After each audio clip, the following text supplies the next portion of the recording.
Hello, eighth graders. Happy Wednesday and welcome to another day of history. Today we're going to learn about the causes of the Revolutionary War, so the rise of the United States. Our unit for this couple of next weeks are going to be the American Revolution. So today we're just going to go over the causes. Make sure that you have your document up or you have a piece of paper or a utensil to write with, a pencil to write with. That way you can get your notes down. For this one, we have our memes page. Here you go. Take a good look at it. Here are the memes for today. Pause if you need to read it a little bit more. Moving on to the next slide. You are writing the title of the slide and then only the stuff in red. Again, the title of the slide and only the stuff in red. That's all you're writing.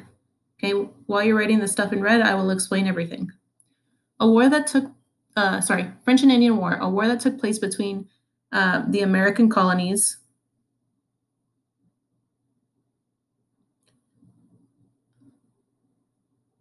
that were in the Americas. It lasted 7 years and was also known as the 7 Years' War. Okay, for your guys' sake, I want you to remember this one. So make sure on the title, make sure on the title you put French and Indian War / 7 Years' War, because I personally don't like this title for this war because it is not used by historians anymore. When people describe this war, they describe it as the 7 Years' War.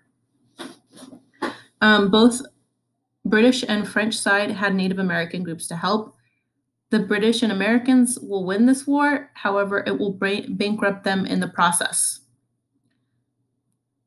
After the war, the king decided that since the war was meant to defend the colonies, that they needed to pay the debt instead of the UK paying the debt, or Britain. The king decided to install permanent troops in the colonies, furthering the debt.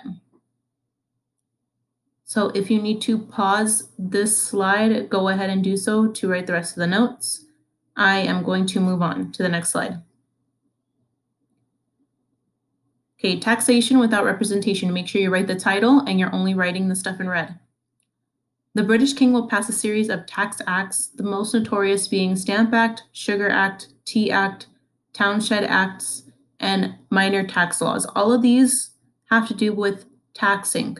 All of these have to do with taxing the United States in different things, okay? The Stamp Act was the first, and it required all commercial and legal documents from newspapers to licenses to even the playing cards to carry a tax stamp. So basically, any legal documents, considering legal documents meaning court documents or newspapers or ads, they had to require a stamp on them saying that they paid a tax in order for them to publish them. If it didn't carry this stamp and they didn't pay the tax, they could not publish these legal documents.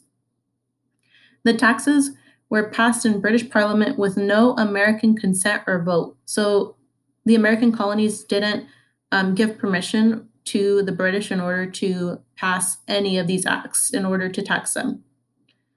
Americans did not feel like it was their responsibility to pay for the debt of the war by themselves. They believed the entire empire should bear the weight. So they thought it was extremely unfair for the British to do this and to blame all of it on the US and say, well, you have to pay for it. Okay, if you need to pause here to write the rest of the stuff, please do so. Pause here, please. I am moving on to the next slide. Lack of control over their own land. This is going to be the title for this one. Make sure you write it down. And then here are the bullet points. Make sure you only write the stuff in red. Colonies were heavily influenced by the parliaments and the king's will, and were also ruled by the British Constitution. Each colony had governors who ruled over them, and these were chosen by the king and not the people. The governor's council of advisors were also chosen by the king. The British government believed Parliament's authority over the colonies was absolute. However, Americans believed that the systems of governments within the colonies were equal to, not below, Parliament. Okay, so the people of the United States actually thought that they had some sort of say in their country, when in reality, they had no say at all, even though they had a little bit of form of representation. this didn't equate to actual representation because all the people who were chosen by the king. They weren't chosen by the people. So if you need to pause on this slide to write the rest, go ahead and pause. Moving on to the next one. The Boston Tea Party and the Intolerable Acts. This is going to be the title, and here are the bullet points. Make sure you're only writing the things in the red. After the Tea Act was passed, the colonists would board British East India Trading Company ships and dump a total of 342 crates of imported tea, roughly $1 million in today's money. So they wasted $1 million in tea. Okay. The Americans dressed as Native Americans and would tar and feather a British loyalist named John Malcolm. In response, the British government would pass the Intolerable Acts. These acts would close the Boston Harbor and expand the Parliament's and the King's power over the colonies.